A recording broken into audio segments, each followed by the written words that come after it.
She didn't look up, couldn't look up. Born blind, she navigated their world through sound, touch, and that incredible intuition that first drew him to her. Right now, she was curled against the base of their marble staircase, her fingers clutching something he couldn't quite see. That broken state. He came back, stood slowly, his mind already working through possibilities. Someone had been in their house, but why? Hi viewers, kindly tell us where you're watching from and what time it is. Warm welcome to the family. Enjoy the story.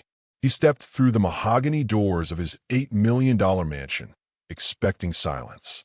What he found instead was the sound that would haunt him forever, his wife sobbing on the cold marble floor like her world had just ended. Elliot Turner had built his empire in the shadows. 3 tech companies sold before 41, each deal worth more than most people see in a lifetime. He chose Asheville's rolling hills precisely because money couldn't buy what he craved most, peace. But standing in his grand foyer, designer luggage still in hand from his Seattle business trip, peace felt like a cruel joke. Keisha, his voice echoed through the empty hallway. She didn't look up, couldn't look up. Born blind, she navigated their world through sound, touch, and that incredible intuition that first drew him to her. Right now, she was curled against the base of their marble staircase, her fingers clutching something he couldn't quite see. Baby, what happened? He dropped his bags, expensive leather hitting stone with a sharp crack. That's when she whispered it, a name that made his blood freeze. Marcus. Elliot's mind raced. Marcus? He knew every person in Keisha's life. Her trauma counselor, Dr. Williams. Her physical therapist, Janet. The grocery delivery guy, Steve. But Marcus? That name had never crossed her lips in their 2 years of marriage. Who was Marcus? The question came out harder than he intended. Keisha's head snapped toward his voice, tears streaming down her face. You don't understand. He's gone. Gone? Elliot knelt beside her, and that's when he saw what she was holding. A wedding ring. Not the platinum band he'd placed on her finger during their intimate ceremony last spring. This was different. Older. Worn smooth by years of wear. His stomach dropped. Where did you get this?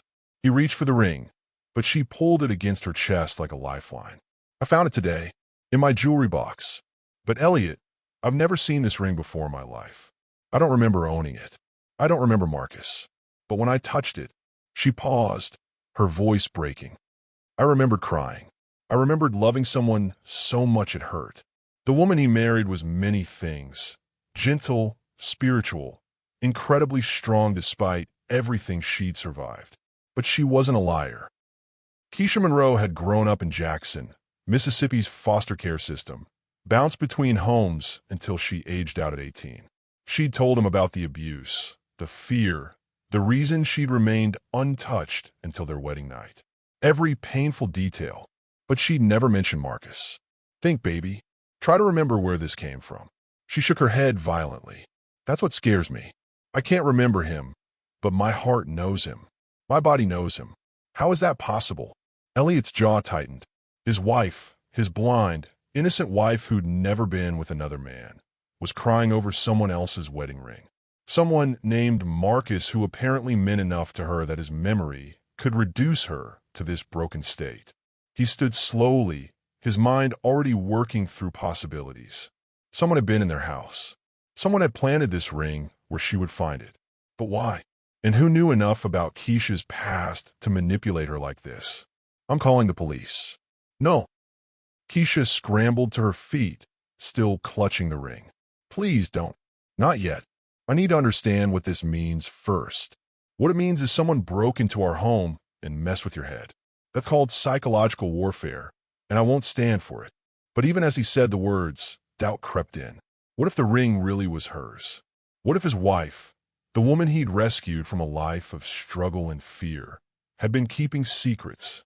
What if everything she'd told him about her past was a lie? The thought hit him like a physical blow. He'd built his fortune by reading people, by seeing through deception and making calculated investments. But love had made him careless.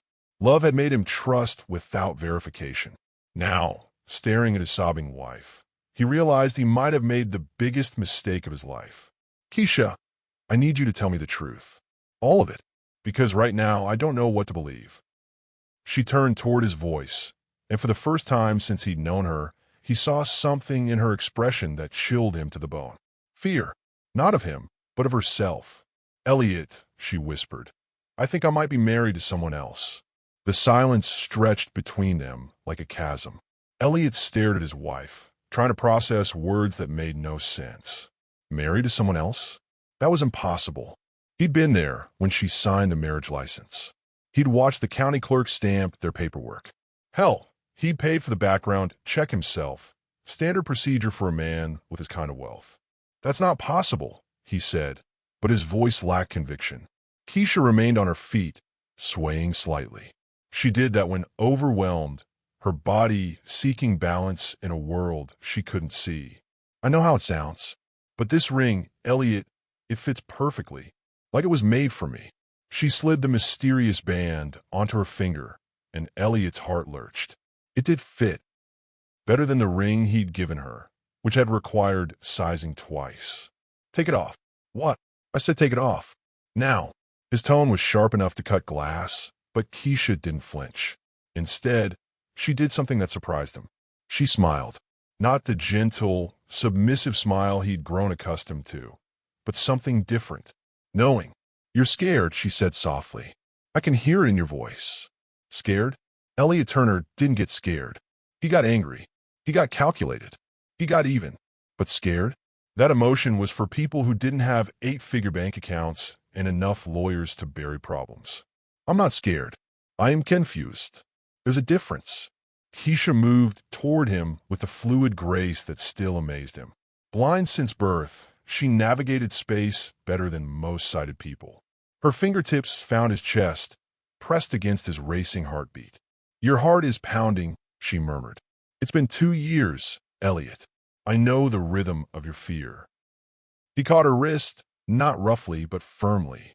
"Stop analyzing me and start explaining. Where did this ring come from? Who is Marcus?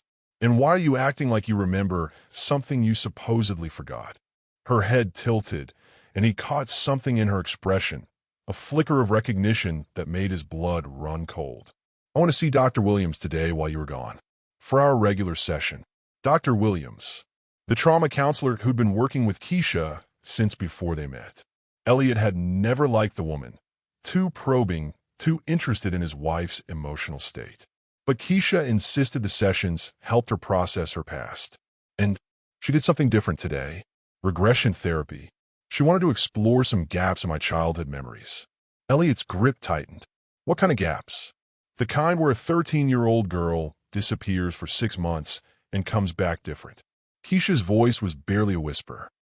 "The kind where official records show I was in state custody, but I have no memory of that time. None at all. 6 months. Elliot's mind raced. In his business, missing information was always the most dangerous kind. Gaps in data meant someone was hiding something. But missing 6 months from his wife's childhood? That wasn't business. That was personal. What did you remember? Nothing. That's the problem. But when Dr. Williams brought me back from the session, this ring was in my purse. She said I'd been holding it the entire time, clutching it like my life depended on it. The room felt like it was tilting. Someone had given his wife a wedding ring during a therapy session. That wasn't treatment. That was manipulation. Or worse, we're going to see Dr. Williams. Right now, she's not there. Her office said she left town unexpectedly. Family emergency. Of course she did. Elliot had spent enough years in corporate warfare to recognize a strategic retreat when he saw one. Dr. Williams wasn't dealing with a family emergency. She was running. Then we're going to her house. Elliot, wait. Keisha's hand found his face, her thumb tracing his jawline. What if I really was married before? What if Marcus was real and something happened to him? What if I'd been lying to you without knowing it? He leaned into her touch despite himself. This was the woman who'd made him believe in love again, who'd shown him that money couldn't buy the one thing he'd always craved, genuine connection. If she'd been deceiving him, then we'll figure out together. But even as he said the words, one thought echoed through his mind. What if the woman he'd married was someone else entirely? Chapter 3. The search begins, 600 words. Dr. Williams lived in a craftsman-style house 20 minutes from downtown Asheville, tucked into a neighborhood where therapists and artists pretended money didn't matter. Elliot had been there once before, dropping Keisha off when her usual ride canceled. He noted the security cameras, the reinforced locks, the way Williams watched him through her front window like he was a threat. Now, pulling into her empty driveway, those observations felt significant. "Her car's gone," Keisha said from the passenger seat. "How can you tell?"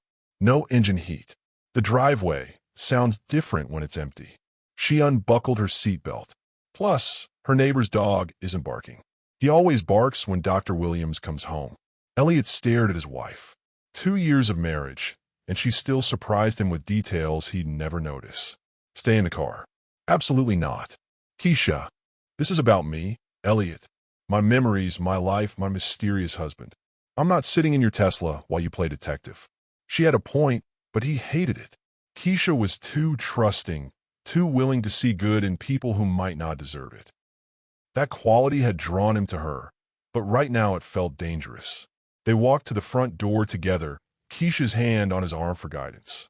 The house looked normal, flower pots on the porch, mail stuffed in the box, newspapers piling up.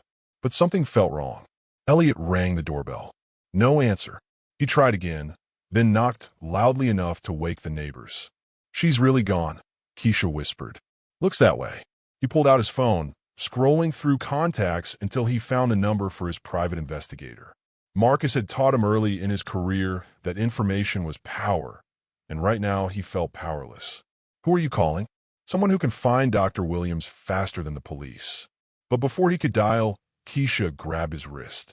"Listen, I don't hear anything." "Exactly. No air conditioning, no refrigerator hum, no electrical sounds." She didn't just leave town, Elliot. She cut the power. He looked at the house with new eyes. Dark windows, no security system blinking. Even the porch light was off despite the approaching evening. "People don't cut power for family emergencies," he said slowly. "No, they cut power when they're not planning to come back." The weight of that realization settled between them. Dr. Williams hadn't just left town, she'd disappeared. The same day his wife recovered mysterious memories and found a wedding ring she claimed not to recognize. Elliot's phone buzzed. Text message from an unknown number. "Your wife isn't who you think she is. If you want the truth about Marcus, be at Grove Park in tomorrow. Room 628. Come alone." His blood went cold. Someone was watching them. Someone knew about the ring, about Marcus, about their conversation today. Someone who felt comfortable enough to contact him directly. "What is it?" Keisha asked, sensing his tension. He stared at the message, his mind racing. Should he tell her? Should he call the police? Should he grab his wife and run? "Elliot, your breathing changed. What's wrong?" Before he could answer, another text arrived. "She remembers more than she's telling you. Ask her about the cabin in Mississippi.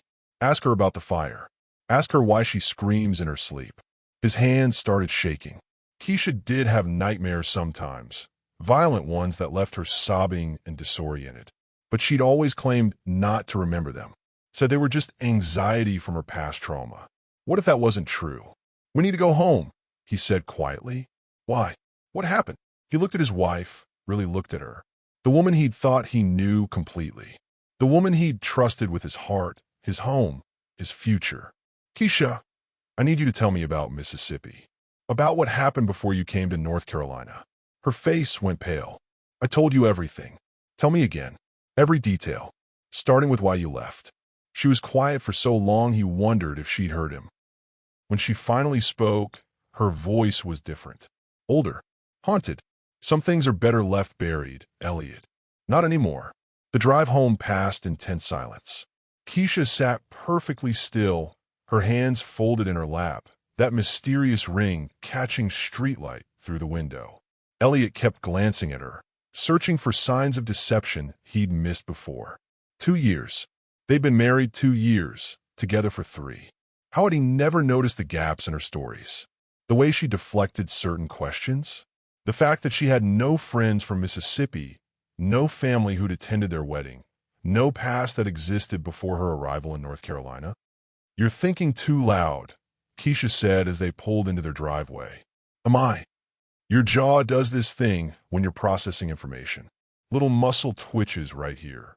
She reached over and touched his face, her finger finding the exact spot. It's how I knew you were going to propose before you did. The casual intimacy of the gesture should have comforted him. Instead, it felt like evidence. She knew him, read him, had been studying him for years. While he'd been falling in love, had she been gathering intelligence? Inside their house, Keisha moved through the rooms with her usual confidence. She knew exactly where everything was, every piece of furniture, every lamp, every step. But as Elliot watched her, he noticed something new. She was listening, not just moving through space, but actively monitoring sounds. Are you expecting someone? He asked. No. What? You're acting like you're waiting for something. She paused in the kitchen doorway. I always listen, Elliot. It's how blind people stay safe. True, but this felt different. More alert, more experienced. He followed her into the kitchen, where she began making coffee with mechanical precision. Her movements were too controlled, too perfect, like she was performing normalcy rather than living it. Tell me about the cabin, he said quietly. Her hands stilled on the coffee maker. What cabin? The one in Mississippi. The one that burned down. The coffee mug slipped from her fingers, shattering against the tile floor. But what struck him wasn't the accident. It was her reaction. Instead of startling at the sound, she immediately crouched down and began collecting the pieces with practiced efficiency. Like she'd done this before. Many times. How do you know about the cabin? Her voice was barely a whisper. Someone told me. Someone who seems to know a lot about your past. She sat back on her heels, ceramic shards in her palms. What else did they tell you? That you scream in your sleep. That you remember more than you admit. That Marcus was real. When she looked up at him, there were tears in her eyes. But behind the tears was something else. Relief.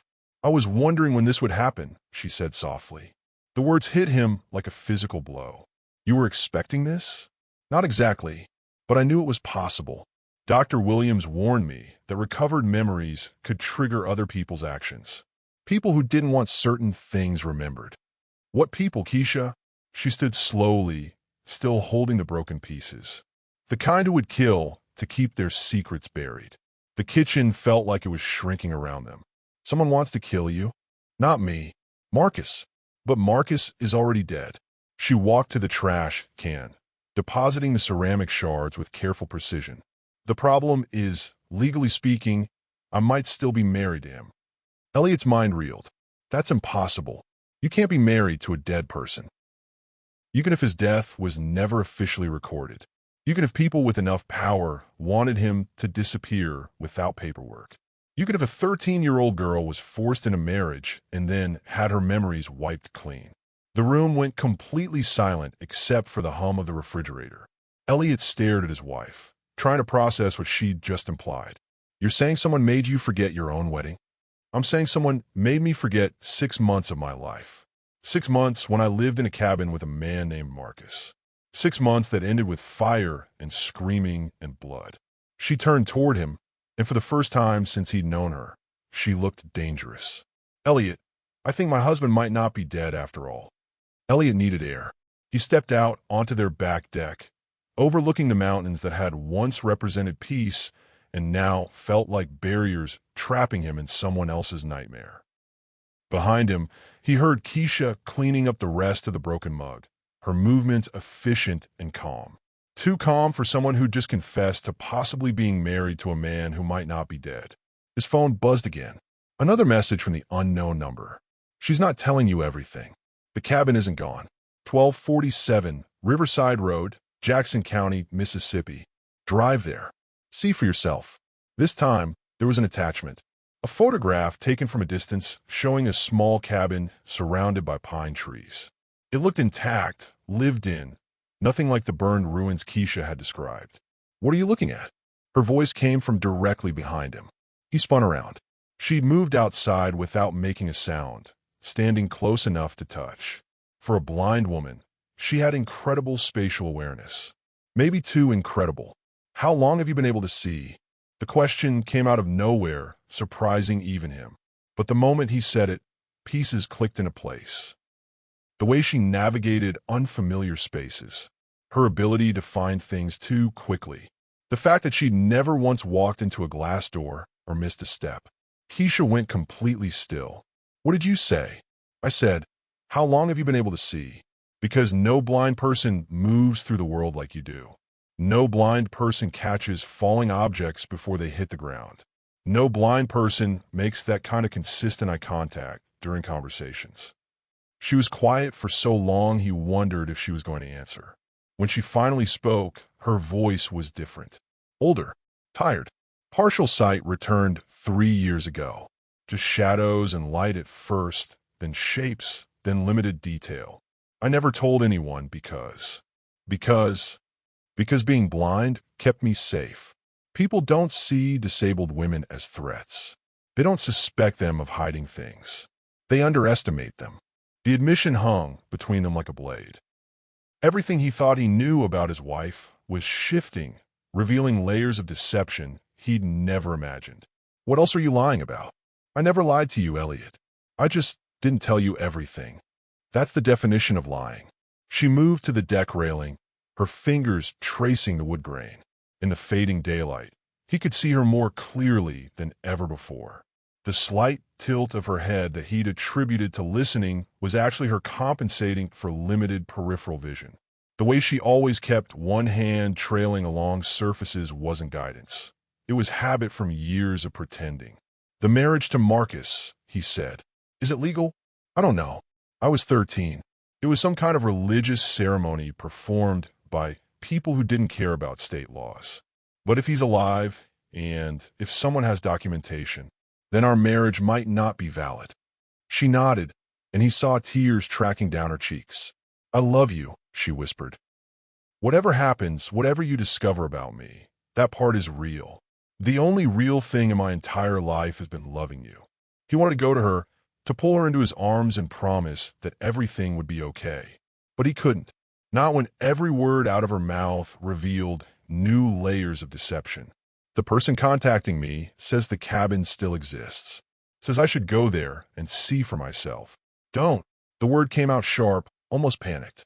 "Elliot, please. Some doors should stay closed." "Why? What's in that cabin?" "Proof that I'm not the woman you married. Proof that everything I've told you about my past is either incomplete or wrong.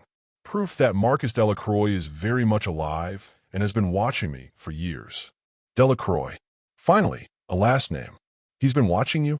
How do you think that ring appeared in my jewelry box? How do you think Dr. Williams knew exactly which memories to target? How do you think someone got your phone number to send you messages?" The mountain air suddenly felt thick and oppressive.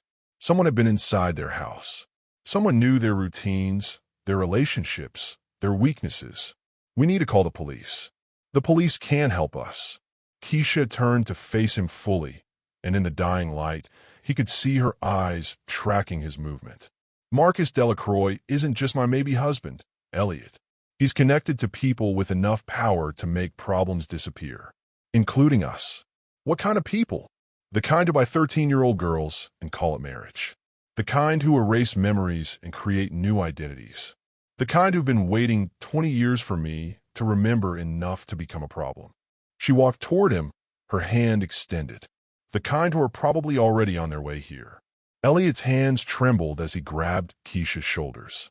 "What do you mean they're on their way here?" "I mean, we have maybe 2 hours before this house becomes a crime scene." Her voice was steady, but he could feel her shaking. "Pack light. Cash only. No credit cards, no phones they can track." "Keisha, slow down. You're talking like we're in some kind of action movie." "No, I'm talking like someone who's been hunted before." She pulled away from him, moving toward the house with sudden urgency. "When I was 16, I tried to run from the program. They found me in 3 days. Brought me back. Made sure I understood what happened to girls who caused problems. Program. Not foster care. Not a rehabilitation center. A program. What kind of program? The kind that breaks young girls down and rebuilds them into whatever rich men want them to be. Wives, companions, servants. Perfect women with no past, no family, no one looking for them." Elliot's stomach lurched. "You're saying you were trafficked. I'm saying I was sold." Legally, through religious organizations that specialize in damaged goods. Girls from broken homes, abuse victims, runaways. Girls no one would miss. Inside the house, Keisha moved with military precision.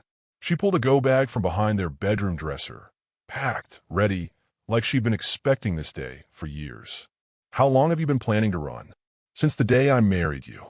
She threw clothes into a second bag, her movements efficient and practiced. I hoped it would never happen. Hoped they'd forgotten about me.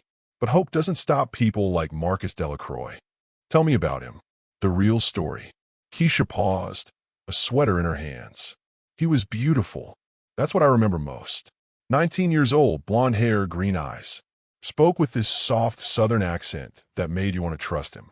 She resumed packing. The ceremony was in the cabin. Just me, him, and Brother Thomas, the man who ran the program. Brother Thomas? Thomas Ashworth. He had connections everywhere.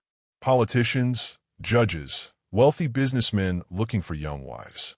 He'd take girls like me, clean us up, teach us to be submissive and grateful. Then he'd arrange marriages.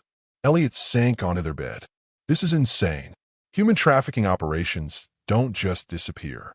There would be investigations, arrests. There were. 3 years ago, the FBI raided 6 facilities across 3 states. But Thomas Ashworth died of a heart attack the day before the raids. Convenient timing. Keisha zipped up her bag. Most of the girls were relocated, given new identities. But some of us had already escaped. Some of us had built new lives. And now someone's collecting the survivors. The survivors know too much. We're witnesses to crimes that could destroy powerful people. She sat beside him, taking his hands. Elliot, I need you to understand something. The man you married doesn't exist. Keisha Monroe is a name I chose when I ran. My real name is Sarah Catherine Delacroix. Sarah. The name hit him like a physical blow. One of his prohibited words, but now it was his wife's real identity. Delacroix. Like Marcus. He's my cousin. The marriage was arranged to keep everything in the family. Thomas Ashworth believed in bloodlines, in genetic purity. Cousins marrying cousins, creating perfect children for the program. Elliot stood up abruptly, pacing to the window. Outside, their neighborhood looked peaceful, normal. Suburban houses with manicured lawns and 2-car garages. It was impossible to believe that his life, their life, was about to explode. Why didn't you tell me any of this before we got married? Because I thought Sarah Catherine was dead. I thought I'd killed her the night I burned down that cabin. Keisha's voice broke. But apparently, you can't kill the past. It just waits for the right moment to come back. A car door slammed in their driveway. They both froze. Expecting anyone? Keisha whispered. Elliot moved to the front window, peering through the blinds. A black SUV sat in their driveway, engine running. 2 men in suits stood beside it, studying the house. We're too late, he breathed. Back door. Now. They grabbed their bags and ran. The forest behind their house had always been Elliot's favorite feature of the property. Now, crashing through underbrush in near darkness, it felt like their only salvation. Stay low, Keisha whispered, moving through the trees with surprising grace. They'll have thermal equipment, but the canopy should block most of it. How do you know about thermal equipment? YouTube. Amazing what you can learn when you're planning an escape route. Behind them, flashlight beams cut through the darkness. Voices called out, coordinated and professional. These weren't random criminals. They were organized, experienced, probably military trained. This way, Keisha pulled him toward a creek that ran along the back of their property. Water masks, heat signatures. They splashed into the shallow stream, the cold mountain water soaking through their shoes. Elliot's expensive loafers weren't designed for creek walking, but that seemed like the least of his problems. Where are we going? There's a hunting cabin about 2 miles downstream. Abandoned for years, but it has a landline. How do you know about an abandoned cabin? Even in the darkness, he could sense her smile. I've been exploring these woods for 2 years, Elliot. You work 16-hour days. I had to do something.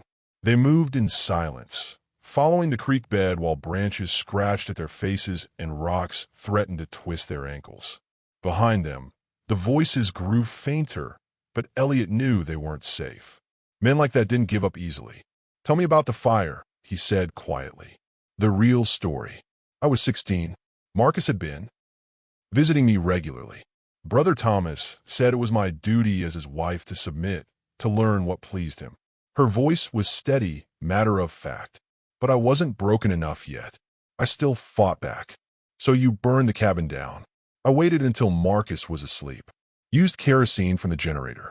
The place went up like a matchbox." She paused, navigating around a fallen log. "I thought he died in the fire. I wanted him to die in the fire. But he didn't. Apparently not. Which means he's been alive all these years, probably looking for me. Probably planning this moment." The creek curved ahead, revealing the dim outline of a small structure. The hunting cabin sat on stilts, elevated above the occasional floodwaters. It looked exactly like what Keisha had described, abandoned, forgotten, perfect for hiding. They climbed the rickety steps to the front porch. The door was unlocked, the interior musty with years of neglect. But there was a phone on the wall, old but functional. Elliot picked up the receiver, heard a dial tone. "Who do we call?" "Police won't believe this. FBI takes too long. We call someone with resources. Someone who can move fast and ask questions later." Keisha sat heavily in an old chair, exhaustion finally showing. "We call your private investigator." Elliot dialed Marcus Rodriguez's number from memory. The man answered on the second ring, alert despite the late hour. "Rodriguez. Marcus, it's Elliot Turner. I need help. Big help. Right now." "What's the situation?" "My wife is being hunted by people connected to a human trafficking ring. We're hiding in the woods behind my house. I need extraction and protection, and I need it within the hour." A pause. "I'm on my way. Don't move. Don't call anyone else." "And Turner, yeah, this is going to get expensive. I don't care what it costs." "Good, because you're about to find out what money can't buy." Rodriguez arrived in 43 minutes, driving a modified pickup truck that looked normal but sounded like it had serious engine upgrades. He killed the lights before reaching the cabin, approaching on foot with the kind of tactical awareness that made Elliot grateful he'd chosen the right investigator. "Turner." The voice came from outside, quiet but clear. "Here." Rodriguez appeared in the doorway, a compact man in his 50s with graying hair and intelligent eyes. He wore dark clothing and carried equipment that definitely wasn't standard private investigator gear. "Mom." He nodded to Keisha. "I'm going to ask you some questions, and I need honest answers. Lives depend on it. Ask away. How many people know your real identity?" "Dr. Williams. Maybe Marcus Delacroix. Possibly Brother Thomas, if he's really alive." "Thomas Ashworth died 3 years ago. I can confirm that. But his organization didn't die with him." Rodriguez pulled out a tablet, showing them photographs. "These men were at your house tonight. Recognize anyone?" Keisha studied the images, her improved vision allowing her to make out faces in the low-resolution photos. "Him." She pointed to a tall man with dark hair. "That's James Ashworth, Thomas's son. He took over operations after his father's death." "And him."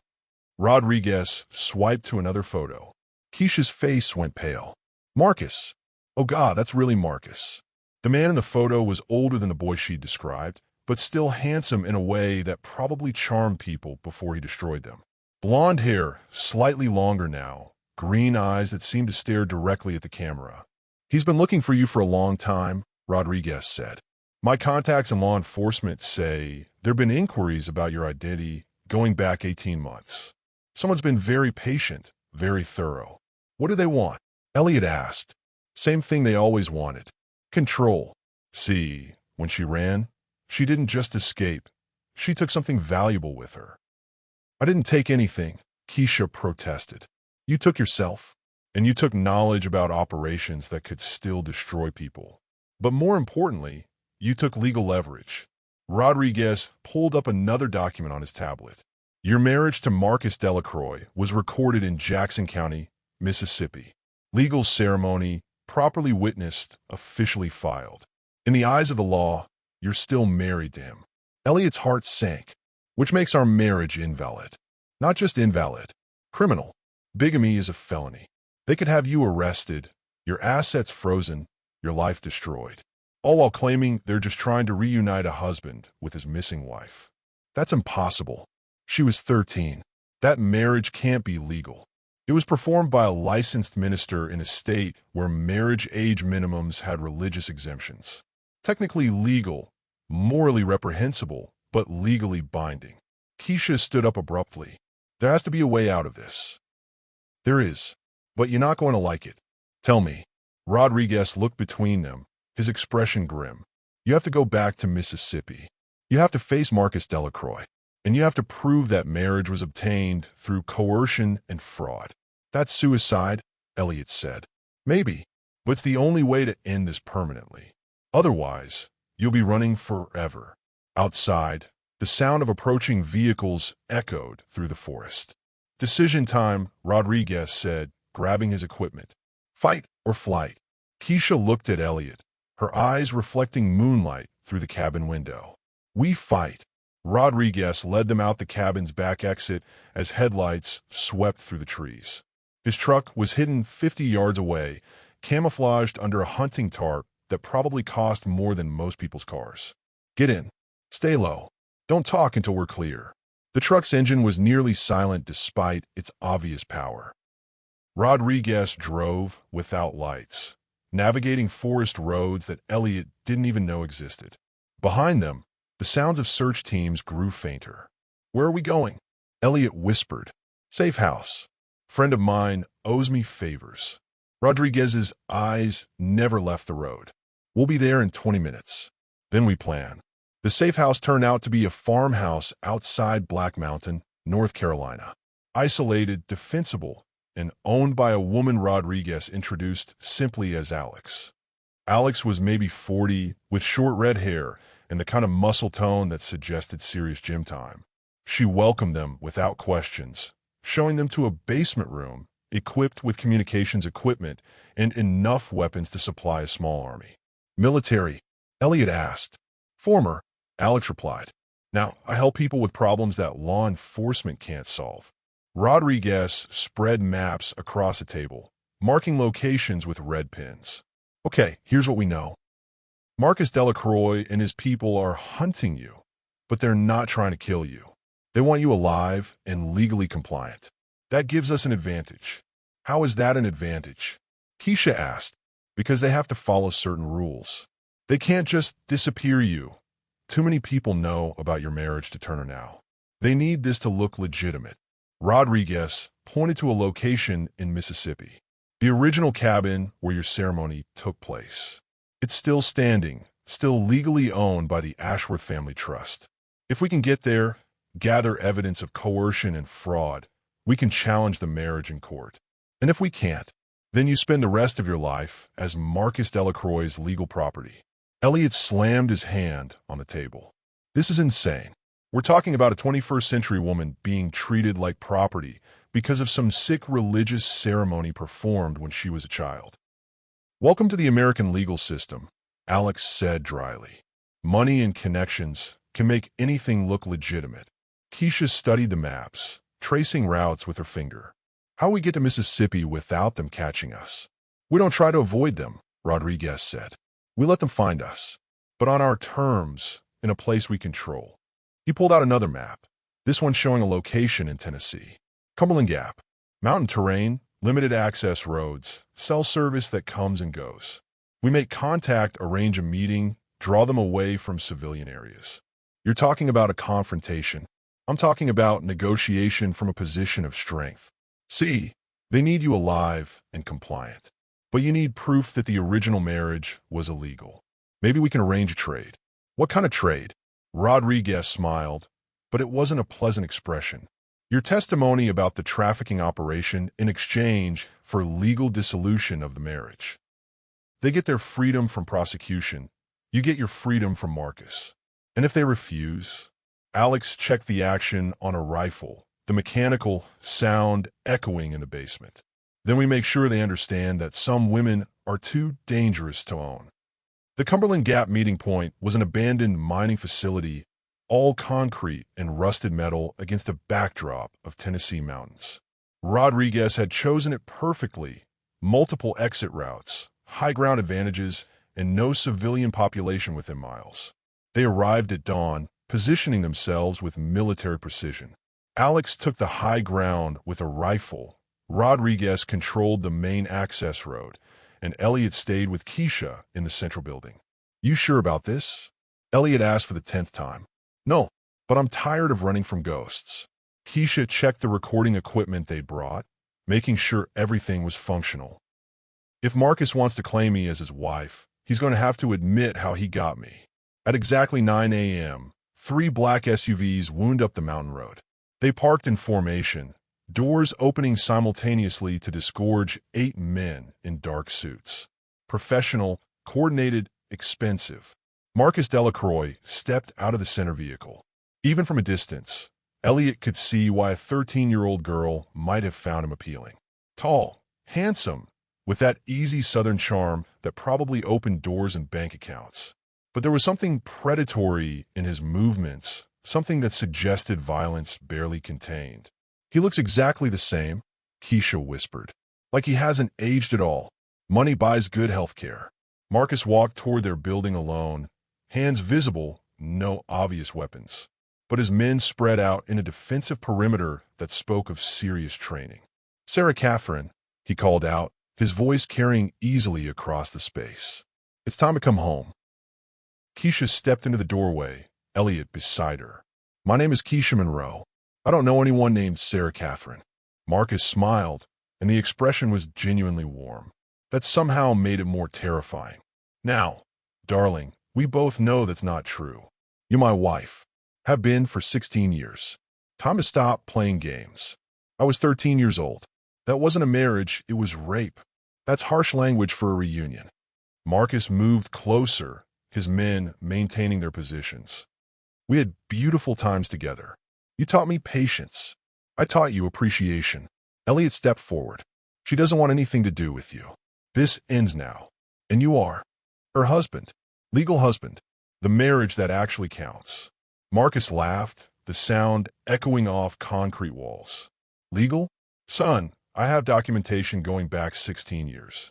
Witnesses, ceremony records, even consummation certificates signed by Brother Thomas himself." "Consummation certificates?" Elliot's stomach turned. "She was a child. She was my wife. Lawfully wedded according to the religious customs of our community. Your marriage is bigamy, plain and simple." Keisha activated the recording equipment. "Tell me about Brother Thomas's community, Marcus. Tell me about how 13-year-old girls became available for marriage." Something shifted in Marcus's expression. Not anger, but calculation. "That's ancient history, darling. We're here to discuss the future. Your future with me. I'm not going anywhere with you." "Oh, but you are." "See, I've already filed papers with the court in Jackson County. Petition for return of an abducted spouse. Very sympathetic story about a man searching for his missing wife, finding her living with another man under an assumed identity. He pulled out a legal document, waving it like a flag. This grants me legal authority to bring you home, with law enforcement assistance if necessary." "That's kidnapping," Elliot said. "That's marriage law. She belongs to me, legally and spiritually. Nothing you can do about it." Rodriguez's voice crackled through their earpieces. "We've got company. Law enforcement vehicles approaching from the south. Looks like you brought backup." Marcus's smile widened. "Did you really think I'd come here without insurance? Sheriff's deputies from 3 counties are en route to assist in recovering my wife. All perfectly legal, all properly documented." Keisha looked at Elliot, and he saw something in her eyes he'd never seen before. Not fear, not resignation, but fury. "You want me to be your wife again, Marcus?" "More than anything, darling. Then you're going to have to explain to those deputies exactly how you acquired a 13-year-old bride. On the record, under oath." She held up the recording device. "Because I remember everything now. And I mean everything." Marcus's smile finally faltered. The sheriff's deputies arrived within minutes. For patrol cars and a county van. Marcus greeted them like old friends, which probably meant he'd been making donations to their retirement fund for years. "Sheriff Morrison," Marcus called out, extending his hand. "Appreciate you coming out here to help with this family matter." Sheriff Morrison was a heavy-set man in his 50s, the kind of Southern lawman who probably saw himself as reasonable and fair.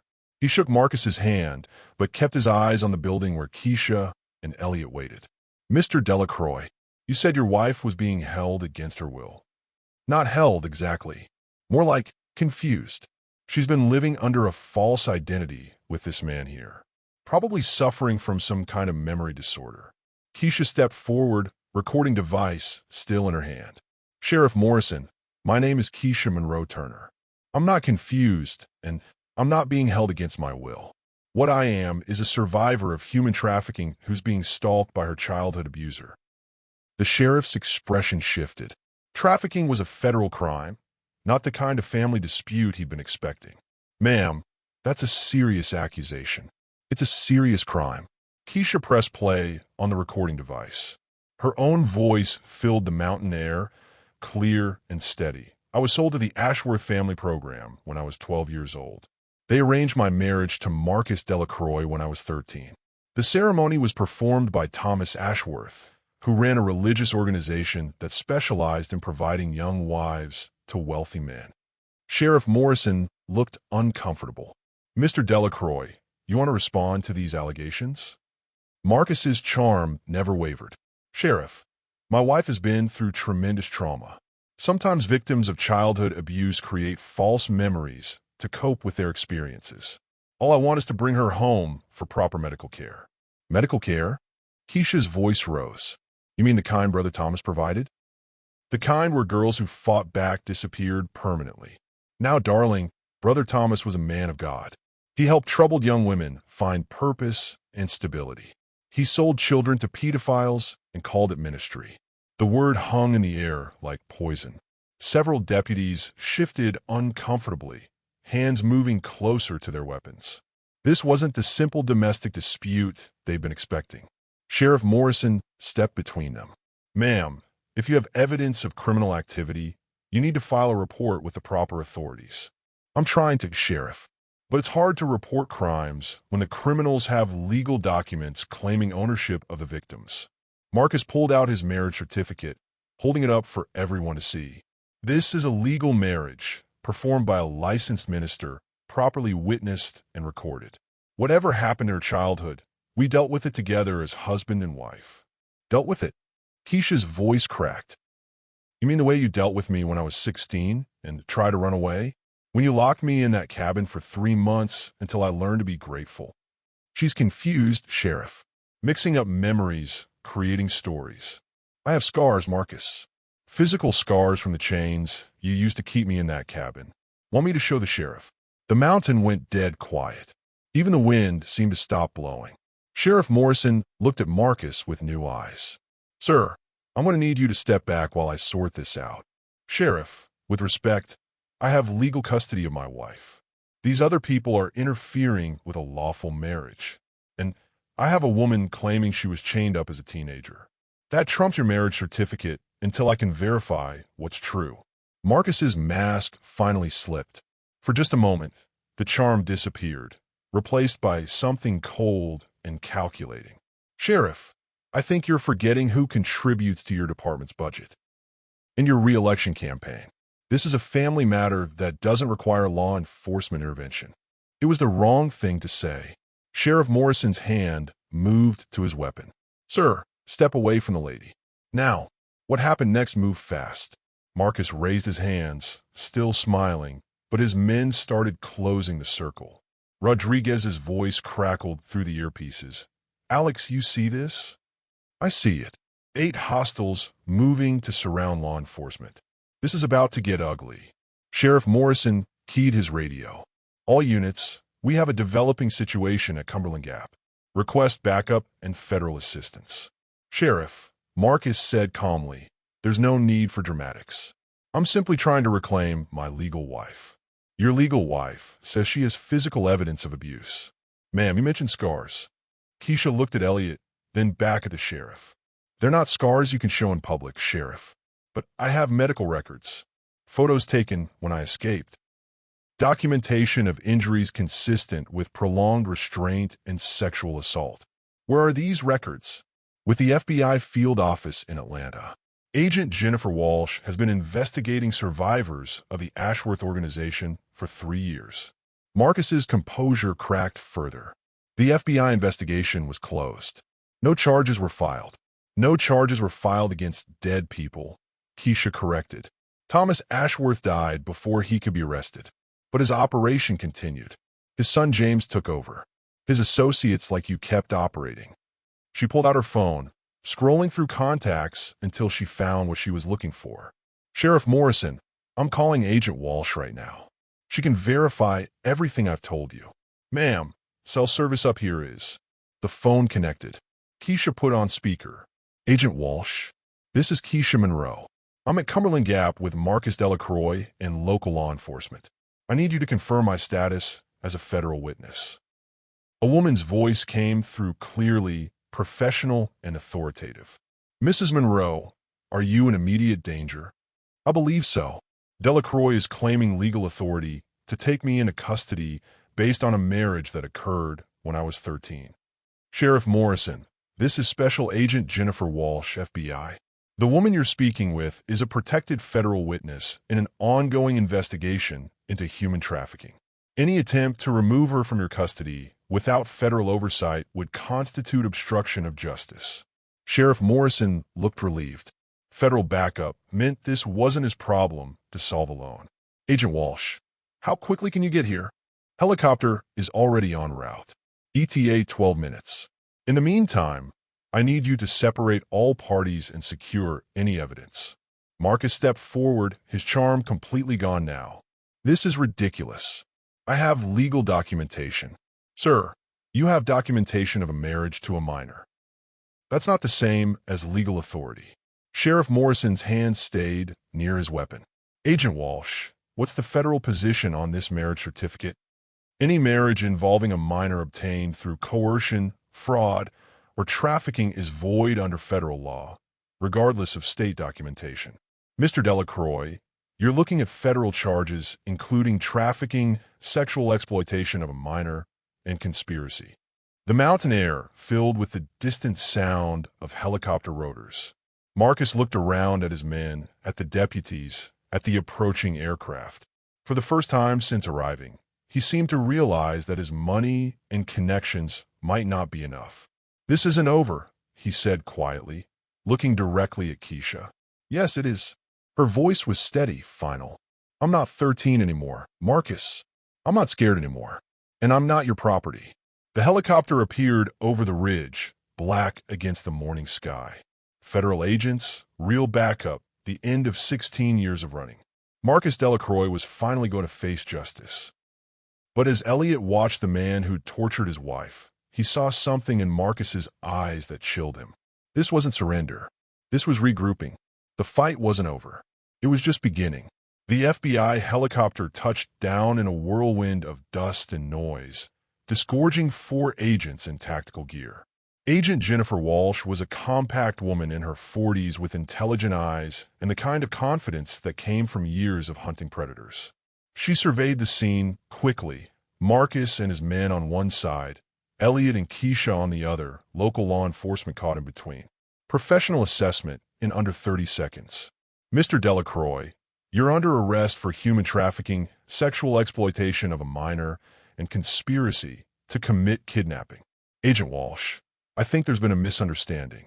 I have legal documentation. Documentation of crimes against children isn't a defense, it's evidence. Walsh nodded to her team. Read him his rights. But as the agents moved forward, Marcus's men spread out, hands moving toward concealed weapons. 8 against 4, plus local deputies who weren't prepared for a firefight. Easy now, Sheriff Morrison called out. Nobody needs to get hurt here. Marcus raised his hand, stopping his men. Agent Walsh, I think we can resolve this without violence. I have information you want. About the Ashworth organization, about other survivors, about people much more important than me. The time for deals was 3 years ago. You chose to keep operating instead. I chose to survive. Just like she did. He gestured toward Keisha. The difference is I have names, locations, financial records. Everything you need to shut down the entire network permanently. Agent Walsh paused. In that moment of hesitation, Elliot saw the calculation happening. Marcus was offering to flip, to become a witness against bigger targets. No, Keisha said firmly. No deals. No bargains. He doesn't get to trade information for freedom. Mrs. Monroe, if he can help us save other victims. He is the victim maker. You give him a deal, he disappears into witness protection and starts over somewhere else. How many more 13-year-old girls die while he's helping you build cases? Agent Walsh looked between them, the weight of decision heavy in the mountain air. That's when Marcus made his move. He lunged toward Keisha, not to hurt her, but to grab her, to use her as leverage. But he miscalculated. This wasn't the broken 13-year-old he'd controlled for years. This was a grown woman who'd spent 3 years preparing for this moment. Keisha sidestepped his grab and brought her knee up hard, connecting with his solar plexus. Marcus doubled over, gasping, and she grabbed his hair, pulling his head back to look at her. "Look at me," she hissed. "Really look at me. Do I look like your property now?" The fury in her voice was biblical. 16 years of rage, fear, and carefully controlled hatred finally finding its target. "Do I look like someone you can own?" Marcus tried to speak, couldn't catch his breath. "Answer me." "No," he whispered. "Say my name. My real name. Keisha. Keisha Monroe." "That's right. Sarah Catherine died in that cabin fire. The girl you married is gone. The woman standing here is someone you never broke." She released him, stepping back as FBI agents moved in with handcuffs. Agent Walsh looked impressed despite herself. "Mrs. Monroe, we'll need you to come to Atlanta for a full debrief. Your testimony could help us prosecute dozens of cases." "I'll testify, but I want something in return." "What?" "I want to talk to the other survivors. I want to help them rebuild their lives the way I rebuilt mine." Elliot put his arm around his wife, feeling the tremor of adrenaline and relief running through her body. "Is it over?" he asked quietly. Keisha watched as Marcus was loaded into the FBI helicopter, his empire of exploitation finally crumbling around him. "It's over," she said. "The girl he owned is free. The woman I became is going home." As the helicopter lifted off, carrying Marcus Delacroix toward federal custody and a life sentence, Keisha turned to face the mountains of North Carolina. Home, safety, a future built on truth instead of lies. For the first time in 16 years, she was truly free. But more importantly, she was finally herself. Not Sarah Catherine, the victim. Not even Keisha Monroe, the survivor. She was Keisha Turner, the woman who'd fought back and won. 3 months later, Elliot and Keisha sat in their rebuilt kitchen, morning coffee steaming between them. The house felt different now. Lighter somehow, as if removing the weight of secrets had changed the actual architecture. "Agent Walsh called yesterday," Keisha said, stirring honey into her cup. "The grand jury indicted James Ashworth and 12 others. The network is completely shut down." "How many girls did they save?" 43, ages 14 to 19, all being relocated, given new identities and support services. Elliot reached across the table, taking her hand. The mysterious ring was gone, replaced by the wedding band he'd originally given her. But now it meant something different. Not just a symbol of love, but a symbol of choice. Any regrets about testifying? None. Facing Marcus was the hardest thing I've ever done, but it was also the most important. Through their kitchen window, the mountains of North Carolina stretched toward the horizon. The same view they'd always had, but somehow it looked different too. More like home, less like a hiding place. Dr. Williams called, too, Keisha continued. She's out of witness protection, wants to resume practice helping trauma survivors. Apparently, the FBI had her in protective custody because she'd been documenting the Ashworth organization for years. Are you going back to therapy? Maybe, but not to recover memories. To process new ones. Good ones. Elliot's phone buzzed. A text message from Rodriguez. "Turner, turn on Channel 7. You want to see this." The morning news was running a feature story about the trafficking prosecutions. Marcus Delacroix's mugshot filled the screen as the reporter detailed the charges against him. Federal prosecutors say this case represents one of the largest human trafficking operations ever uncovered in the Southeast. The network allegedly sold dozens of minor girls into forced marriages with wealthy clients across multiple states. Keisha watched her abuser's face on television without flinching. Convicted trafficker Marcus Delacroix was sentenced yesterday to life in prison without possibility of parole. His organization, which operated under the guise of religious rehabilitation programs, is estimated to have generated over $50 million in illegal revenue. $50 million, Elliot said quietly. They turned child abuse into a business. But it's over now. That business is closed permanently. The news segment continued with interviews from FBI agents and prosecutors, but Keisha had heard enough. She picked up the remote and turned off the television. "What do you want to do today?" Elliot asked. "Something normal. Something boring. Something that has nothing to do with trafficking or testimony or federal investigations. I was thinking we could go hiking. There's a trail I've been wanting to show you, as long as it doesn't lead to any abandoned cabins." They both laughed, and the sound filled their kitchen with something that had been missing for months: genuine happiness. Later, as they prepared for their hike, Keisha paused at the front door. "Elliot, yeah. Thank you for believing me, for fighting for me, for not running when things got complicated. Thank you for trusting me with the truth, even when it was dangerous." They walked out into the North Carolina sunshine, hand in hand, no longer looking over their shoulders. The past had been faced, justice had been served, and the future stretched ahead of them like an open road.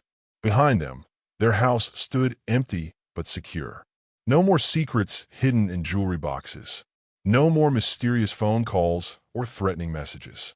Just a home where two people had learned that love strong enough to survive deception was strong enough to survive anything.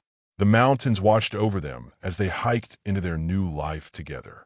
Free, safe, finally completely home. 1 year later, Keisha stood before a group of 20 women in a conference room at the Atlanta FBI field office. All survivors of the Ashworth Network, all rebuilding their lives, all looking to her for guidance she wasn't sure she was qualified to give. "My name is Keisha Turner," she began, her voice steady. 16 years ago, I was sold to a man named Marcus Delacroix when I was 13 years old. Today, I'm here to tell you that survival is just the beginning." The faces looking back at her were young, damaged, but determined. She saw herself in each of them. The fear, the confusion, the desperate hope that life could be something other than what they'd experienced. The hardest part isn't escaping. The hardest part is learning to live free, learning to trust again, learning that you are worth more than what was done to you. A girl who couldn't be older than 16 raised her hand. How do you stop being afraid? You don't. Fear keeps you safe. But you learn the difference between smart fear and trauma fear. Smart fear protects you from real danger. Trauma fear tries to protect you from life itself. What about relationships? How do you trust someone enough to love them? Keisha thought about Elliot, waiting for her in the hotel room across town. Patient, understanding, still learning how to navigate life with a woman whose past included horrors he couldn't imagine. You start small. You trust someone to bring you coffee, then to keep a small secret, then a bigger one. You build trust the same way you build anything else, one piece at a time. Another hand went up. Do you ever feel normal? Normal is overrated. I feel free. I feel strong. I feel like myself. That's better than normal. After the session, Agent Walsh walked Keisha to her car. "You're good at this," the agent said. "Have you considered making it official? We could use someone like you on our victim services team. I'm not ready to make this my career yet, but I'm not done helping either. The offer stands." These girls need someone who understands what they've been through. Driving back to the hotel, Keisha reflected on how much had changed. She had a new purpose now, something that transformed her trauma into strength for others. The girl who'd been broken in a Mississippi cabin was now helping other girls rebuild their lives. Elliot was waiting in their room, laptop open, working on his latest investment project. He looked up when she entered, reading her mood instantly. "How did it go?" "Hard, but good. These girls are incredibly brave. Like their teacher." She sat beside him on the bed, leaning against his shoulder. "I was thinking about something today." "What's that?" "I want to have children. Not right away, but someday. I want to prove that broken people can create beautiful things. Elliot closed his laptop, giving her his full attention. Are you sure? I'm sure. The girl Marcus married was too damaged to imagine bringing life into the world. But the woman I've become? She's strong enough to be a mother. Then we'll be parents. When you're ready. I love you, she said, the words carrying weight they'd never had before. Not desperation or gratitude, but genuine affection for a man who'd chosen to love all of her, past, present, and future. I love you too. Outside their hotel window, Atlanta buzzed with evening traffic and urban energy. Tomorrow they'd fly home to North Carolina, to their mountain house and their peaceful life. But tonight, they were just two people who'd found each other across the wreckage of their separate pasts. The girl who'd been sold was gone forever. The woman who'd been saved was just beginning, and the future belonged entirely to them.